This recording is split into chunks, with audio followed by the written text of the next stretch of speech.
Diego here. Want to invite you to go check out Publis. Publis is a dog clothing and accessory company based in Austria. 10% of each of your purchases goes to helping dogs in need, whether it's homeless, sick, or ill dogs. This is one of the reasons why we support it. Kiska here is a rescue dog from rural Alaska and our grid office dog.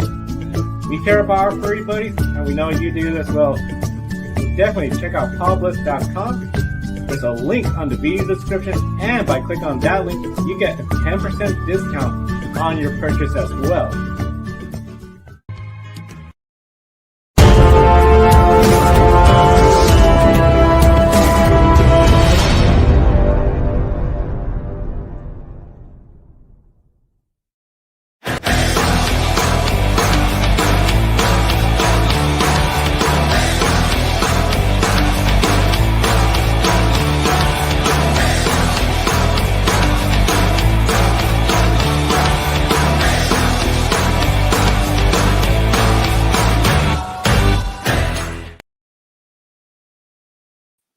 Hello, everyone. Welcome to Grid Live Furry Race. Joe San Diego here, along with Toby Levin in the podium finish. And a special hello to everyone on the Ultimate Sports Radio Network. Very exciting weekend, a very chaotic start to the weekend as well. And we're going to end it with Talladega. We have NASCAR, IndyCar, Formula E. But first, we'll start with World Rally Championship. Yeah, World Rally Championship. At the very start of the opening stage, something really crazy and shocking happened. Collie Rovanpera had a massive off. The car went off track, down a ditch, and out of contention at the very beginning of the race. Both driver and co-driver were okay, but Collie's chances of winning are gone. And Rovanpera did enter this race as the grid ranking leader. Joe, how does this shocking development shake up the grid ranking? It is a major shakeup.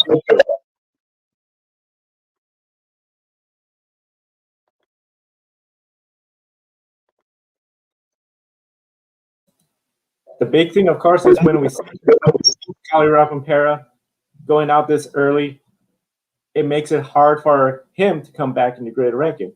What does it do for World Rally Championship? Of course, he has a big issue now that he's going to be way far behind in the stands with everybody else. This is going to be a big issue in the World Motorsport League, just because in WML, we do have where essentially World Rally Championship is not scored yet, but they will be shortly. But this is huge to see him have that mistake so early. Yes, it was really surprising when I was about to go to bed the other night, and then I was on the WRC's page and saw the crash. I was like, oh my goodness, it's just the beginning of the rally, and he's already out. In theory, Neuville ended the day with the overall lead by 7.7 seconds over Sebastian Ogier. Ottonic was third, and this morning, Ogier leads Elfyn Evans, and in theory, Neuville. Ottonic fourth currently. State 16 through 20 is today. Is this where Ogier's experience in championship drive comes into play? It is, I feel, OJ's experience, the championship driver coming into play. One of the big things we see with Sebastian Ogier, he never really shows any signs of pressure. He just keeps racing hard each and every week. He doesn't push it too hard where he goes over. A little bad luck here and there. But he is a defending champion, and of course, multiple championships over. He is really showing his experience just going out there, getting the stage wins. Today, we've been seeing Ottonic get a lot of those stage wins because they're racing on tarmac today for the most part. But definitely, this is where Sebastian Ogier really shows his strength. Yes, definitely. Sebastian Ogier is going to show his strength and all of his years of experience. And WRC is still wrapping everything up and more. And we'll definitely have more on Grid Live wrap up 90 minutes after the cut. And WRC will be eligible for the Grid World Motorsport League stand-in. It's very likely that Shane Van Gisbergen is going to keep the lead in the WML and most likely to regain the grid ranking lead as well. Very likely to maintain that lead. One of the big things, of course, when it comes to WML, we don't see a whole lot of, but we know it's the most dominant sport when it comes to racing week after week after week, the longest season, NASCAR Cup Series. One of the big things I see potentially is this is the wild card race weekend. 40 cars, inches apart at nearly 200 miles per hour, lap after lap, and at times they're going to be 3 wide because Talladega is that wide. One move or 1 second too early, too late, 1 inch too much, you could get caught up and cause the big, nasty accident that everyone's afraid of. Super speedways have seen some horrific crashes. Thankfully, no serious injuries since Newman's crash at the 2020 Daytona 500. Does the danger at Talladega present a concern, especially with the recent trends of crashes and the hard racing? Oh yeah, Talladega always presents a concern, as you mentioned. The big one. It seems inevitable the big one's going to happen, but sometimes we're lucky enough to avoid the big one, and that's always a great thing. And you mentioned 40 cars, 200 miles per hour. Just inches apart. Talladega is always one of the most feared tracks on the NASCAR schedule, but I think once those drivers get strapped in, all of that fear goes out the window because at the end of the day, they still have a job to do, and luckily NASCAR has made a lot of safety enhancements, especially after the Newman crash. I think they put in the Newman bar to prevent the roll cage from collapsing the way it did when he got slammed by Corey LaJoie upside down. So overall, Talladega is a dangerous track, but I'm pretty sure the drivers are focused on the task at hand. The task at hand, that's what all the drivers are focused on.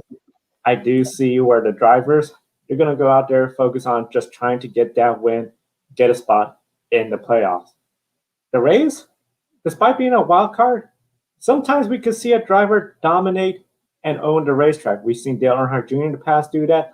Lately, Denny Hamlin, he has been really good at the super speedways, always there at the end. Of course, he won at Talladega last year. He is definitely has to be one of the favorite. But what is it about Talladega where we see it could be so unpredictable where anybody could win, and then at times we see where we almost know it's going to be a very good possibility of Denny Hamlin's winning. Well, Talladega is just unpredictable, and especially with this latest aero package in the Cup Series, where the runs are just so big, and if you get it wrong, you can start a big accident, and it's becoming increasingly hard to block these runs.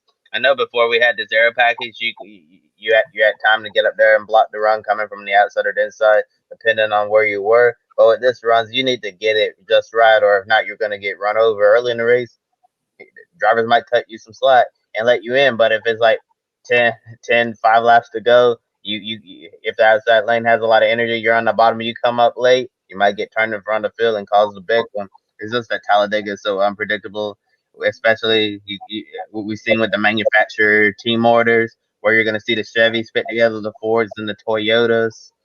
If it's, I think we saw this at the Daytona 500, where and when things got messed up with Bubba Wallace, it seemed like he was going to be in contention up there with Denny Hamlin. Things went wrong, and sometimes it's not really organized on pit road. And when you put pit strategy into play, the big one and other things that can go wrong, Talladega. That's how any driver can win. And also, the draft is the great equalizer, as I always said. The draft is definitely the big equalizer when it comes to that. And of course, the staying away from the trouble, that big one, it seems to happen anywhere, any spot of the track, any position. If it happens up towards the front, everyone's in trouble.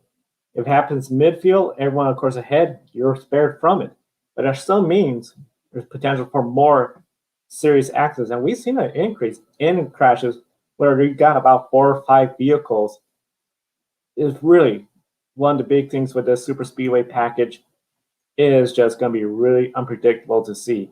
Now, when we talk about predictability, you have been mentioning about Bubba Wallace. Of course, a lot of people predict him to be a favorite to win. Last year, an emotional and stressful weekend for Bubba Wallace. The news that was found in the garage, protesters outside the speedway, a very eerie weekend at Talladega. And of course, the powerful moment at the end where all the drivers rally around Bubba Wallace. Because at the end, they were saying, nobody's going to mess with one of us. If you do, you mess with all of us. Is Bubba Wallace the favorite coming into Talladega? And could last year's memories be a distraction? Oh, I don't think last year's gonna be a distraction at all. I think yes, it's gonna be in the back of his mind, but I think Bubba is moved on from that incident and focused on what's ahead of him. And I don't necessarily think he'll be the favorite, but it's definitely a great opportunity for him to get up there and turn the season around. I know 2311 races a new team. He hasn't had the start of the season that he's really wanted since since Bubba's in the best equipment that he's had so far, and we saw his performance in his Daytona duel race. He was coming off turn 4, battling Austin Dillon for the lead, and it looked like he might have won his duel.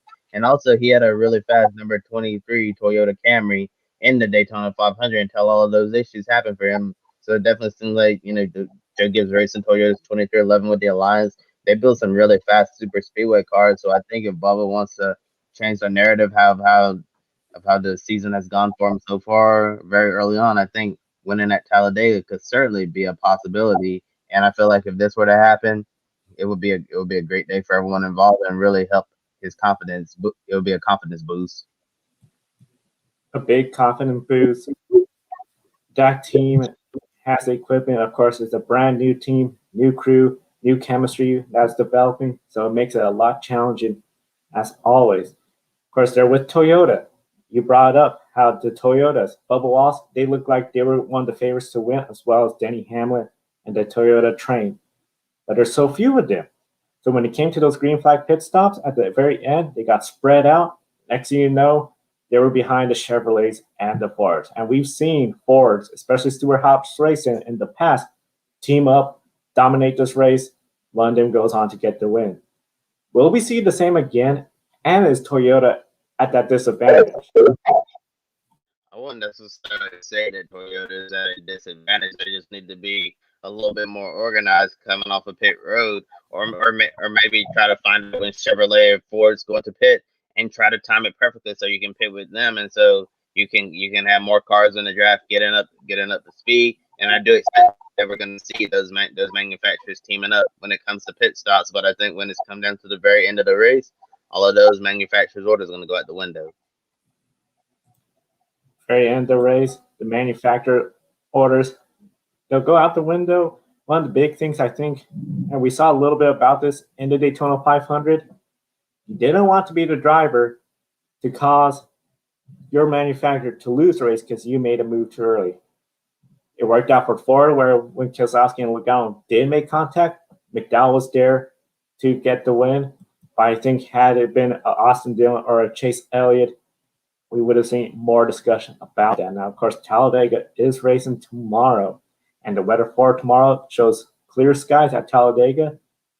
Maybe not the same for today, but we'll get into that later. Right now, it's time for some more exciting, chaotic racing, Formula E at Valencia. Yeah, we came out with several items to discuss, but today's race was the most bizarre that we've seen maybe in Formula E history. Nick DeFries won the race, but we have no idea what's the finishing order what the final finishing order is going to look like for the rest of the field. Everyone except Nico Mueller and Stoffel Van Dorn out of power. So much confusion, Joe. What is at stake if everyone else is listed as not finishing or disqualified for not saving energy? Well, the big thing, if they're disqualified, no point. And last we saw, a bunch of them were listed as did not finish, disqualified, including Alexander Sims with Mahindra. The reason why they all went over the allotted amount of power. This all started because essentially that final safety car, everyone had around 20% power. They come to the line with 2 laps to go, and all of a sudden everyone's down to 5%. Just about everyone was out of power, except the 3 that you mentioned who go on to get the podium. It's just something where this is just crazy. And of course, if you don't finish, you don't get scored points. So this is huge. If we see a final result where only 9, 8, or fewer drivers score points, that means everyone else is not going to score points. And that's going to hurt them in the Formula E standing, because that's the same as a DNF, finishing outside the top 10 in the grid ranking. Exact same thing too. No points. You completed a race. It's just a lot at stake, and this could be huge for the championship. especially for a driver like Mitch Evans. Yeah, definitely. It could be huge, major championship implications here. And do you really believe that this is a bad look for Formula E? I mean, we've seen crazy Formula E races before, but I think today was the most bizarre ever. Very bizarre. When it comes to a bad look, I would say it's an embarrassing look because one of the big things, this seems to be something where this isn't just every driver didn't do a good job with energy management, but it seems that Formula E uses to reduce the power after a safety car really put the teams in a bad spot when they're anticipating maybe one or two. We've had four prior safety cars. For the most part, three of them were really quick. Safety car went in, came out, same lap. This one, a little bit longer. I think that caught a lot of people by surprise. And I think this is something where Formula E needs to address because at the end, we do have the top 10 being displayed, but we know that could change. Everybody else is listed as not classified. And it does make it more confusing to especially new fans, or if you're trying to get more sports fans from Formula One, IndyCar, NASCAR. They see this, they think, hey, this isn't something I want to watch. This appears to be a joke. So I do think it's more of an embarrassing look for Formula E. And it's really funny you say that, Joe, because when I was going through my Twitter feed this morning, looking at people's comments, especially people who watch NASCAR, they were like looking at the Formula E stuff and saw them tweeting saying like this stuff is a joke, that this is really silly. So exactly what you just said, I saw it with my very own eyes, and we had five safety cars in 45 minutes. Each safety car had a reduction in energy use, and with the last safety car, teams went around where they had about 17 to 23% energy to suddenly 6% are left. Then everybody was like, "Oh my goodness, what is gonna happen?"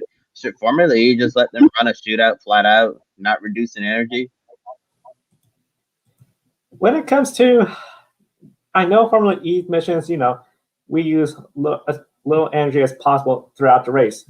Yes, I think the energy saving that we see drivers do throughout the race, it does make it exciting. You can't just pull away as fast as possible. However, I do think Formula E needs to consider, okay, we have a race like today where multiple safety cars and we have a safety car come out and we know we're going to have one, two, maybe even three laps. Let's not reduce the energy consumption. Just allow for, okay, it's going to be a shootout style flat out. We don't see that in Formula E. I think it could be something where if we had that, it would have been a really exciting battle between Antonio Felix da Costa and Nick DeFries. We didn't get that. What we got instead was Antonio Felix da Costa slowing down on the main straight. Nick DeFries went by, and pretty much everyone else slowing down for the most bizarre last lap where you only had three vehicles with full power. Yeah, I still can't believe that happened. And we saw right there ninth Jaguar scored a point with Sam Bird, but Mercedes Stoffel Van Dorn Nick DeFries won too. How does Sam Bird respond? Sam Bird has to respond with a better qualifying effort. The qualifying was in the dry. He was towards the back. He had to work his way towards the front. Stoffel Van Dorn, he got the pole. Yes, he had a tire penalty, had to go in the back. But Nick DeFries, he was up in the top 10. Sam Bird can't be doing that week after week. If he wants to contend for that championship, he's in the same championship qualifying group as the Mercedes drivers. He needs to go out there and qualifying, put together a fast lap, and be up front.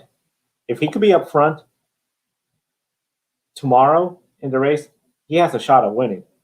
But if he's not up front, if he's in the back, and again we see the two Mercedes up front, they need to really address their qualifying setup and try to improve that to get any shot at the championship.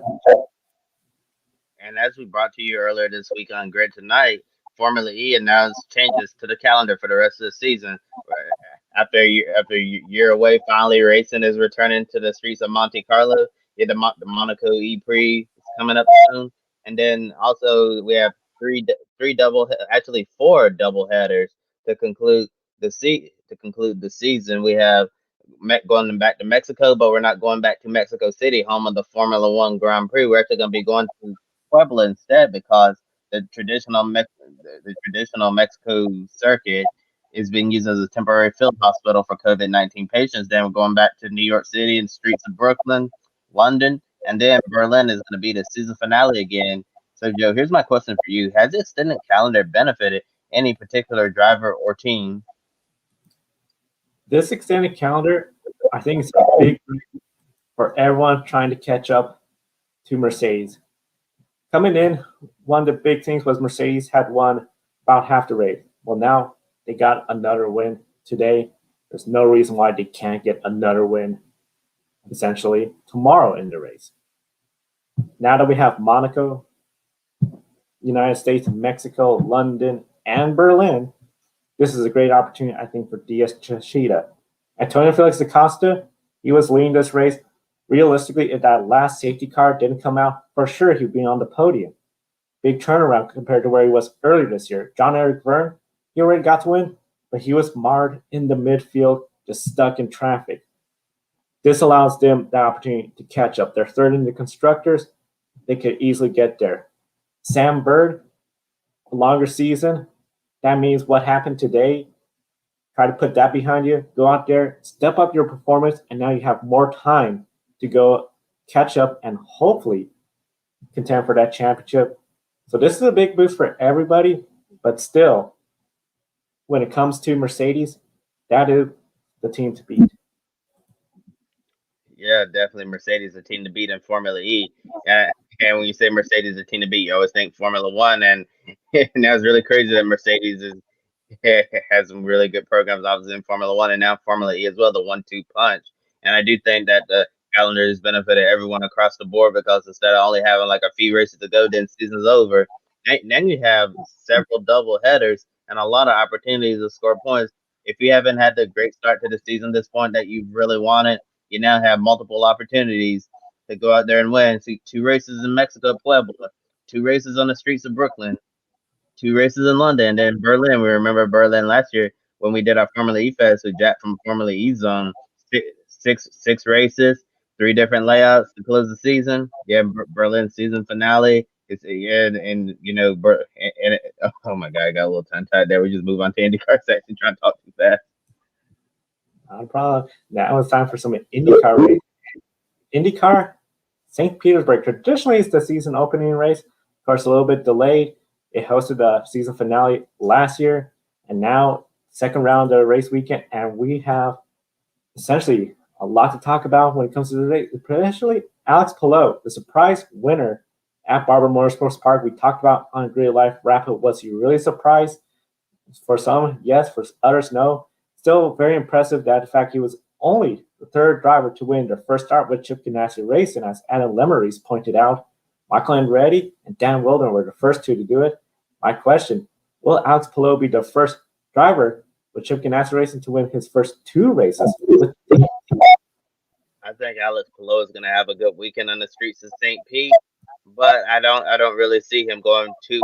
I think we're gonna see a victory come from the Team Penske camp, or even his teammate Scott Dixon's gonna be in contention as well. I do think that Alex Palou is gonna have a wonderful season overall, though. I do agree. Alex Palou is going to have a great season. However, when it comes to Penske, they're 1-2. Joseph Newgarden, fastest. Will Power, second fastest. And of course, Will Power coming off a podium last race weekend. Now, I did mention about Dan Weldon, and Ready Autosport made a huge announcement this morning, signing Dan Weldon's 2 sons as development drivers.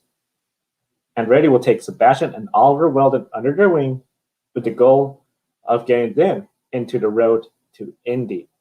Dan drove for Andretti from 2003 to 2005, winning the 2005 Indianapolis 500 with the team before his tragic accident in 2011 at Las Vegas.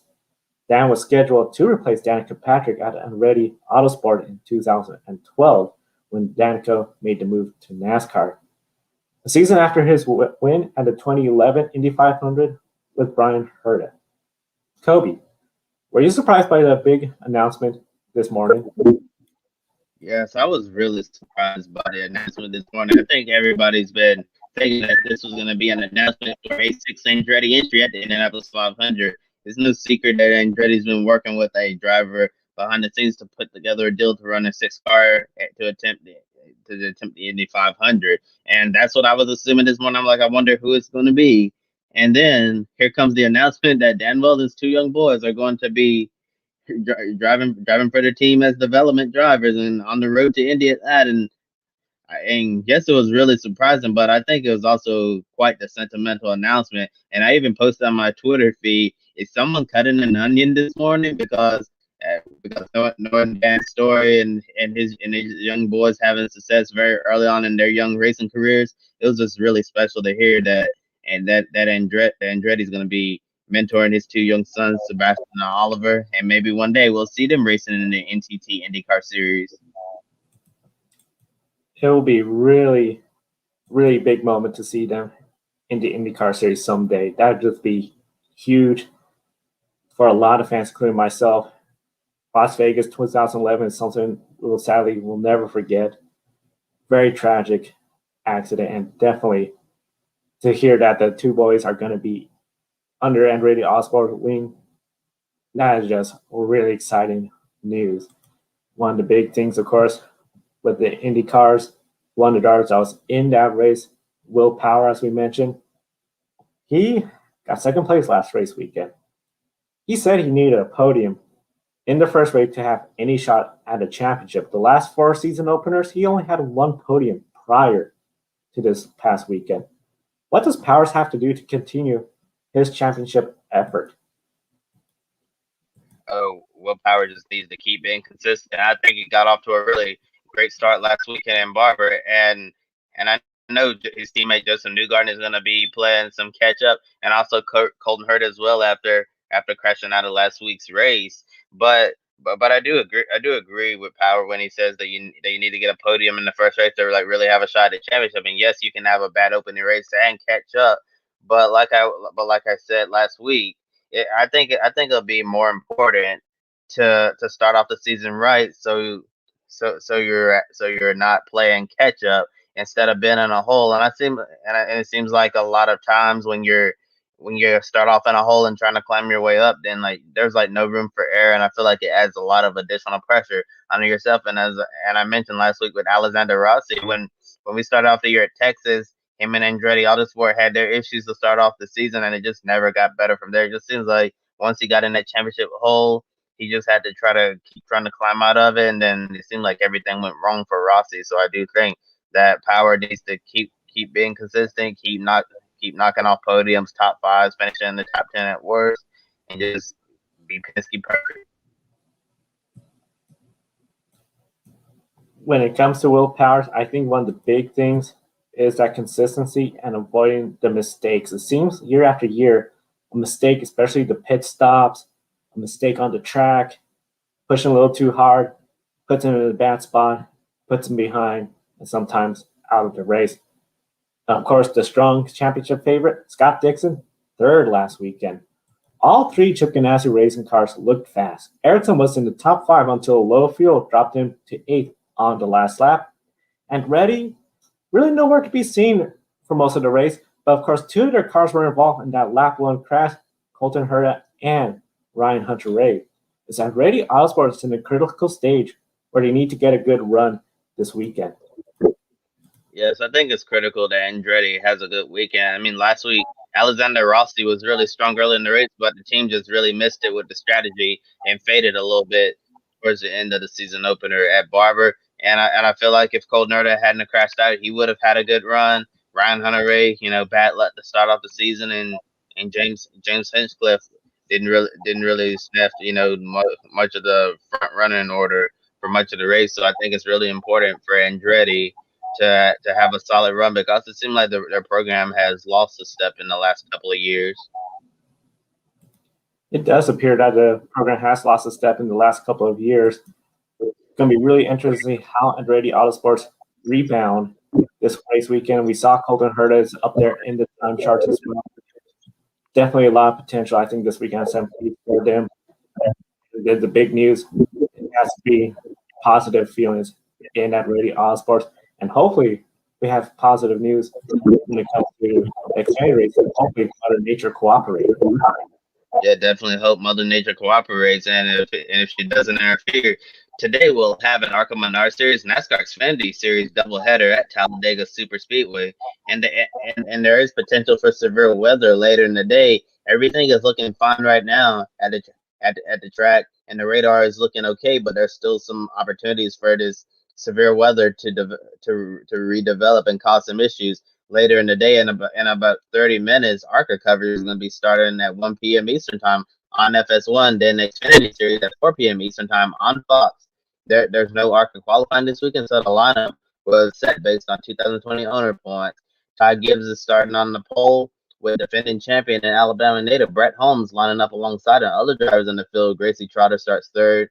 Daytona winner Corey Heim fourth. Nick Sanchez, trying to put a disappointing Phoenix behind him, is starting deep in the field, 22nd. And another super speedway start for Tony Berdinger in Young Motorsports, number 02. Chevrolet started 26th. Now looking at the NASCAR Xfinity Series, Austin Cindric is on the pole. He won the last super speedway race in the season opener at Daytona. Daniel Hemrick starts second at unpredictable Talladega as is. Can be the perfect place for him to get career win number one. However, one driver that I'll be keeping an eye on is Justin Haley. His team College Racing loves working together at Daytona and Talladega. It seems inevitable that we'll see Haley, Jeb Burton, and AJ Allmendinger working together at points during the race. In 2020, Haley won 3 consecutive restrictor plate races. He won Daytona towards the end of the summer and split both Talladega races. Is Justin Haley the favorite entering today? He has to be one of the favorites. Of course, it's Talladega. All sorts of things could happen. The big one, bad luck, mechanical issue. But when it comes to Justin Haley, if he has a solid race, handling no mechanical issues, avoids a big one, he will be very likely in the top 3 with his teammates up there. And I see him being a favorite to win the race. The big thing, of course, is keeping your nose clean and avoiding the big one. Oh yeah, definitely. I'll have to keep his nose clean and avoid the big one, unlike the issues he ran in the season opener at Daytona. But it would be really huge if Justin Haley won today, because that would be 3 consecutive wins at Talladega in a row, and in such a competitive era of plate racing, it's almost unheard of that someone could win Talladega for 3 straight races. So I definitely think he'll be one of the favorites, and also, like we said, super speedway racing is very unpredictable. So we could certainly see anyone really get up there and try to take the win. But if I had to pick a winner for this Xfinity race, I'd definitely be going for Justin Haley 3 in a row. And speaking of pick a winner, it's time for everyone's favorite game. We got three races for pick a winner. We got the second Formula E race, the IndyCar Firestone Grand Prix, and the NASCAR Cup Series race at Talladega. And starting with race 2, Formula E, I'll go first. I think it's going to be a weekend sweep for Mercedes, and think Nick DeVries is going to get another victory. What about you, Joe? I do see a weekend sweep for Mercedes being very possible, but I'm going to go with Stoffel Van Dorn. He got the pole, tire penalty put in the back, no tire penalty. I see him be on the pole, especially since they're forecasting a wet weather race. I think it's going to be Stoffel Van Dorn getting that win. Yeah, got the elder Mercedes driver there. And now moving to the NTT IndyCar Series Firestone Grand Prix. Who you think is going to win in the streets of St. Pete? I'm going with Joseph Newgarden. Top the 2 practices so far. He's going to, I believe, get the pole, be Penske perfect, rebound after Alabama, and take that win. And last week I picked Joseph Newgarden. We all saw what happened to him on lap 1, so I'll spare Joseph Newgarden this week. But I'm going to go with this teammate, the other Penske driver, the one who said that they needs to click off podium after podium. I'm going to go with Will Power. And now looking at the NASCAR Cup race at Talladega Super Speedway, to be honest, I'm not really sure. It's basically like roll of dice. I just go with the driver, the number 8 Chevrolet, Tyler Reddick. I have to agree with you. It feels just like a roll of a dice. But I am going to go with Denny Hamlin just because he has won there in the past. The big thing for Denny Hamlin, let's avoid the trouble, avoid any bad luck, and you're going to be in a really good position to win. We want to thank everyone, including Colin, our Patreon, for supporting the Grid Network. If you're watching, you could click on the Patreon link in the video description. Keep us on the air. Keep investing in us. We got 179 subscribers, so a big special thank you to our new subscribers as we're on the road to 200. So definitely share with everyone, get us to 200 subscribers, and visit our friends at Pablo's 10% discount for Grid Network viewers. We do all sorts of stuff from dog clothes, dog leashes, accessories, and 10% of your sales goes towards helping sick, homeless, and rescued dogs. Something we care about as our office dog, Kiska, is a rescue dog from Alaska as well. Kobe Lambeth at the podium finish. I'm Joe Sandiego. Thank you for watching Grid Live Pre-Race. Have a wonderful day and enjoy the races. Joe Samaniego here. Want to invite you to go check out Pablo's. Pablo's is a dog clothing and accessory company based in Austria. 10% of each of your purchases goes to helping dogs in need, whether it's homeless, sick, or ill dogs. This is one of the reasons why we support it. Kiska here is a rescue dog from rural Alaska and our Grid office dog. We care about our furry buddies, and we know you do as well. Definitely check out pablos.com. There's a link on the video description, and by clicking on that link, you get a 10% discount on your purchase as well.